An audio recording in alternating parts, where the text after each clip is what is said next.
Hello, and welcome to GatherVerse News Unscripted, your home for humanity-centered tech journalism. I'm Lisa Bernard. Thank you so much for joining me. Today, we will take a look at AI and the future of work.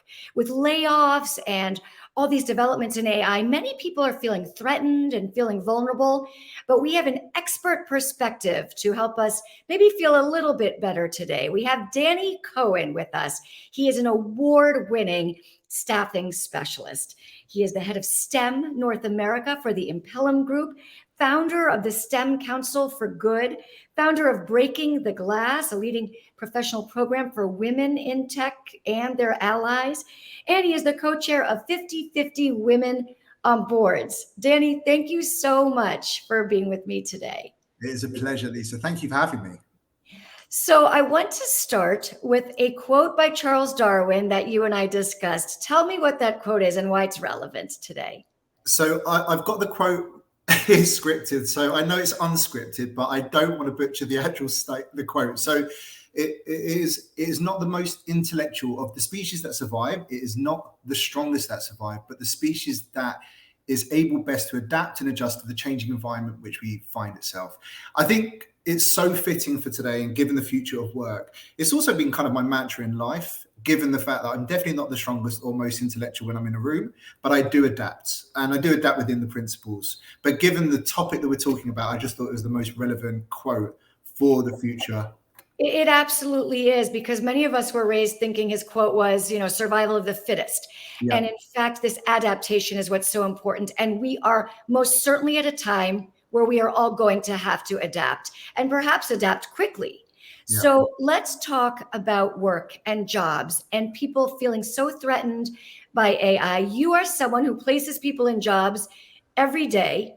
What are you seeing? What has already shifted with AI? What areas already are being threatened, and what are you seeing? So it's a great question, and it's such a wide-ranging discussion and topic. If I consider what happened over the last few years, it was COVID obviously had a major effect and impact on our working world. Beforehand, people thought, well, we can never work remotely. Well, we had no choice but to adapt. And what happened was we saw an advancement of technology. We went through huge transformations. And if you consider today what we're seeing, there's an impact in the market where maybe organizations are looking to reduce their headcount. They're looking to use far more digitalization of the automation to kind of, I would say, remove the workforce and feel more confident to maintain a certain ROI. But what I'm seeing more is things such as hybrid working. People are still, I think it's around 40% of people still want to work hybrid. Then it's about 30%, they kind of want to go to the office. I think it's under 10% of people want to be in an office full time. So that in itself is not changing. That's probably the first thing that I've seen from a working point of view, because when you've got a customer going, hey, I want a software engineer or a data scientist, they were okay wherever they were working. Now it's like, well, I want the best talent locally. Well, that prevents you from opening up opportunities and pathways for many. But that's what we're starting to see now, but it will be far different in the future. So you're saying that they do want locally right now, but that will change? I think they have gone to this point where companies are definitely not hiring as much, and certain mandates are being rolled out, such as, and I'm not going to mention customer names because I work with a lot of clients in America, some of the biggest in America, even the Fortune 1. And what you see is a lot of customers are saying, well, we want you local, we want you back in the office. And a lot of people are, well, I'm not living near the location. So it has meant companies can right size, in their view, in the right reasons. Even companies saying, well, we need you 3 days in the office, which kind of means some people are going to lose their opportunities. So going back to that quote at the very beginning, it's the willingness to adapt. If I consider my own career, I'm obviously from London. Well, not obviously, I'm from England, but from London. I moved to Amsterdam after 5 years in my job. And then 15 years later, I got fortunate and moved out to the great America, where I currently reside over in Austin. I had to adapt because of opportunity. And so I think there will be a rise in the fractional workforce. I think people will pay more attention to employee wellness, a lot more centered around people first. But actually, I think we're in a state of influx right now because of the market. And specifically, this question of will the robots take my job? So Yeah.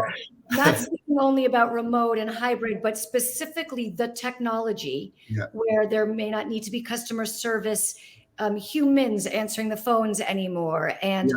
what are you seeing or projecting will happen? Which Yeah. jobs do you think truly will be replaced? And we should adapt. People should learn to do other things. Absolutely. People are going to have to reskill and upskill. So I was actually at a customer site last week, and a lot of their costs are spent on people picking up the phone where they thought, oh, we'll spend an hour with someone.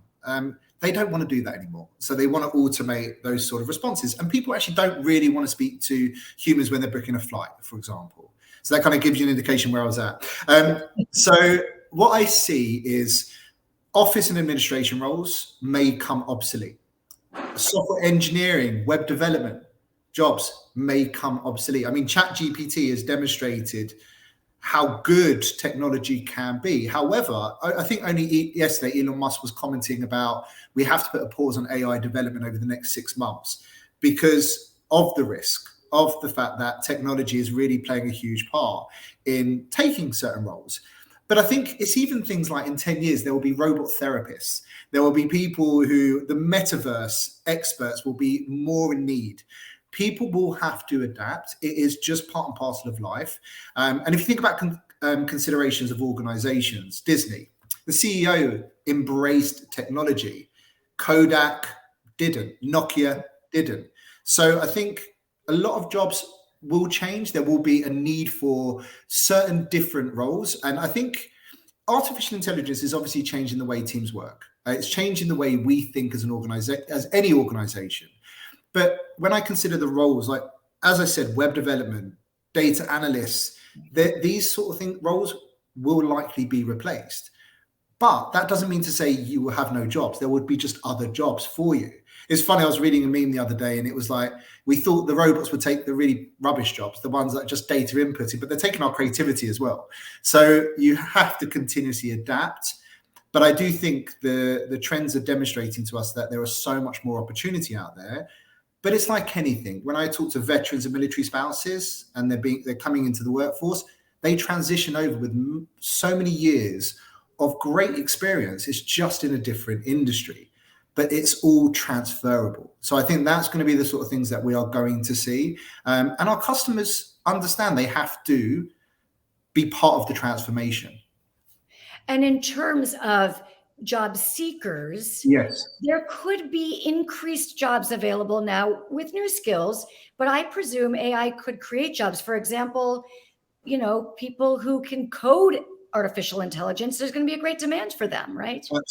Absolutely. So Lisa, it's funny because when I think about artificial intelligence and I think about the way of the world right now, if you think about when I first started in staffing was 22 years ago, it was just after the dot-com concern and the crash. And then, we were talking about systems that would just are so slow, and and people were working on AS400 programming, IBM mainframe, to the point where, you talk about the cloud and people are like, I don't even know what that means. So constant advanced transformations take place. But at the heart of it all, it is the people that are going to make those decisions of what it looks like. AI is at such a fast pace right now that people have to be looking at learning the emerging technologies and trends. When I met Christopher Lafayette, it was a brilliant moment for me because I felt more intelligent just talking to him, well, actually listening to him, because if I spoke, I was definitely not on that spectrum. But it was just, he clearly saw that the metaverse was the future. And actually, let me just tell people who don't know, Christopher Lafayette is the founder of GatherVerse. Yes. So he is the founder of GatherVerse.org and GatherVerse News. So tell me about the moment you met Christopher. Yeah, so I met Christopher through one of my other connections, and I was blown away by the brilliance of the man. And actually, I am part of WICT, which is the largest and oldest women in tech community in America, and I'm the head of mentoring for Denver. We also run a Tech It Out event each year, which we bring all these technology experts, and he was the keynote where I did a fireside chat with him. And he really saw that humanity needs to come first within the metaverse. But what I recognized very, very quickly with Christopher is that he really was looking at the future and making sure, like really kind of Elon Musk is doing right now, even though Elon Musk is quite controversial with the decisions he's making, But he recognized how important we have to understand that technology has gone at record pace the last 2 years. Now, it may calm down a little bit with the less hiring, less projects happening because of less investment in new initiatives and so forth. But what I recognize with Christopher, and I recognize with many people today, is there is the Web3. There's more of a curiosity, and people need to be curious. People need to embrace the change that's coming, because I was talking to an Uber driver this morning, and he was a salesperson. He was talking about, well, I'm going back into this sales. It's a step up. You've got to be constantly learning. You do. You've got to be thinking about the Kaizen philosophy of continuous improvement. You can either stand still, look back, but like the organizations that have fallen, like the Blockbusters of the world, you will struggle. And, you think about Disney, they did have Netflix. They were worried about it, but they embraced the competition. They embraced the change. That's right. I think that is good advice. Of course, it is that adaptation from Charles Darwin. And also, as you said, the curiosity is so important.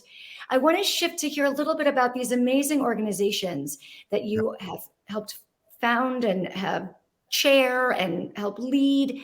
Specifically, it seems like you have a focus on women and equality on boards. Please tell me about each of those wonderful organizations. Oh, I'd love to share that. So it all stems from my past. I think a lot of us are we were designed, but we're a product of our environment when we were children. And when I was a child, a young kid growing up, unfortunately, I didn't have my father around. But I say unfortunately, I had the sky's the limit of what I could be, because I had no real one role model. I had many that I could utilize as my kind of role model. But my biggest role model was my mother. She raised me and my brother in London, and she was a manicurist. So financially, she didn't have a lot of money. We had to go to boarding school because she couldn't really afford to keep us at home.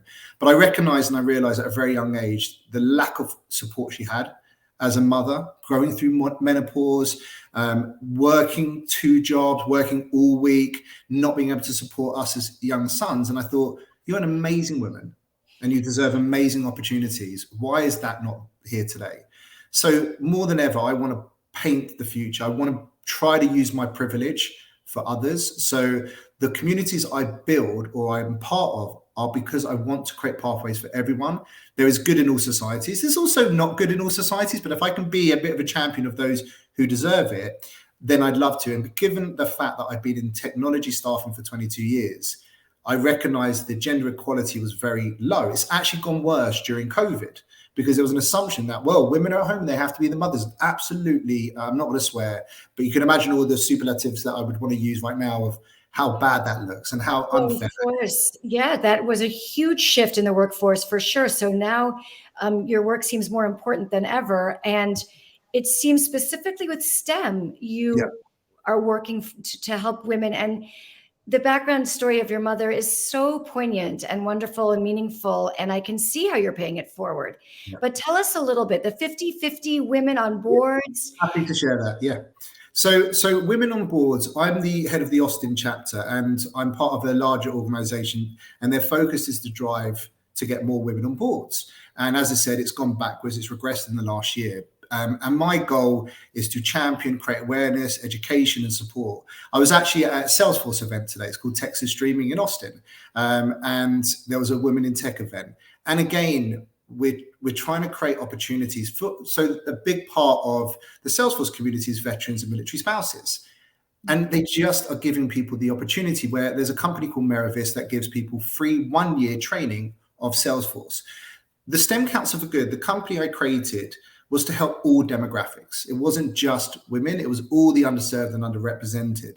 And I work with an organization called CoPath. They're one of the largest in America, helping Latinx and Black students get jobs in software engineering. And we have all these organizations that go, we just don't know how to do it. So through the STEM Council for Good, we partner with hundreds of nonprofits, giving them free advice, free support, free career opportunity with all the customers that we work with, because we want to be the change we want to see. And one of the big things you'll see in the future of work is diversification. You will see diversification at the heart. And it's not just a tick box for companies now.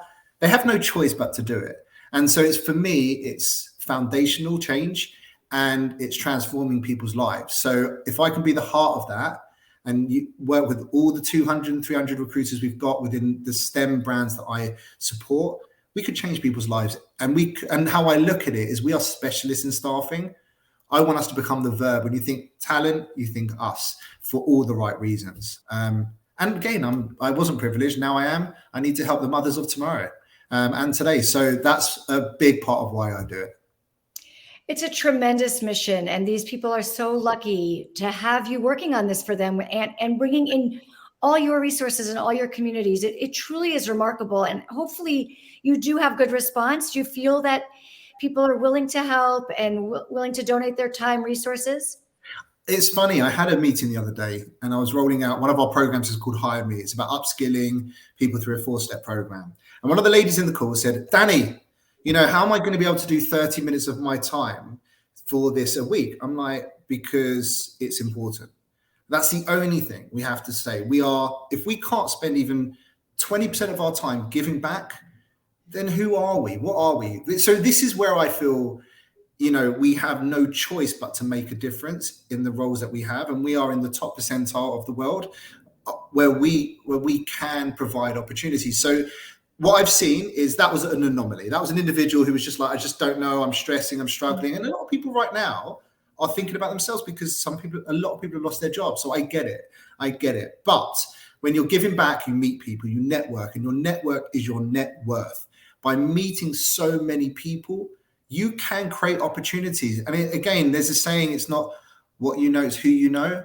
I am fortunate to know a lot of people, but I work very, very hard to get my LinkedIn, for example, to the max connections. I've worked very hard to spend time with people like you, Lisa, and people like Christopher, where I'm connected with amazing people who have the same view. They want to build communities. They want to bring different people in.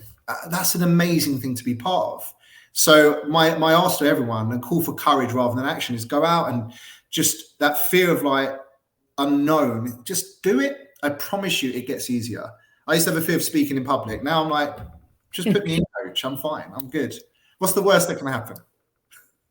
There is no worst. You are amazing. You are absolutely amazing and inspiring. Thank you so much. You are exactly what we're trying to do here at GatherVerse. We are exactly this idea of put humanity first. Even as all this technology comes, there are consequences on society and on humans, and we have to work together so that the robots don't overtake us. It's consistent with that. Danny, thank you so much for your time today and for sharing. You've inspired me. Hopefully you've inspired others who are watching to give back and continue to grow together. Thank you. Thank you very much for having me. Been an absolute pleasure. Thank you so much. And thank you to all of you who are watching. We would like to base our reporting based on the things you all would like to hear more about. So please do go to the link in our comments section and tell us about some stories you're interested in hearing about, or you can also go to the website gatherverse.org/news, and in the comments, tell us about some of the other things you'd like to hear about. On tomorrow's show, Jade Hernandez will take a look at content creation in virtual reality, storytelling, and producing pieces that are newsworthy, that are fictional, non-fictional. And her guest, Rick Adams, is an illustrator and a storyteller in VR, and he will share the whole process as it's evolving. You won't want to miss that. And thank you for joining me. I hope that you'll be back here tomorrow at noon Pacific time for Jade's show, and with us every weekday at 12. Thank you so much. Have a great day.